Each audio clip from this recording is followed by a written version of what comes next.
అమ్మా భవాని లోకాల నేలే ఓంకార రూపమమ్మా, తల్లిని మహిమల్ని చూపవమ్మా.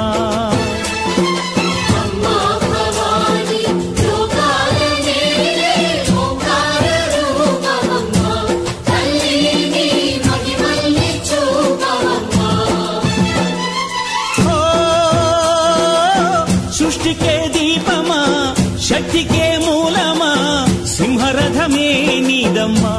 అమ్మ దుర్గమ్మ భక్తులను దీవించుమా.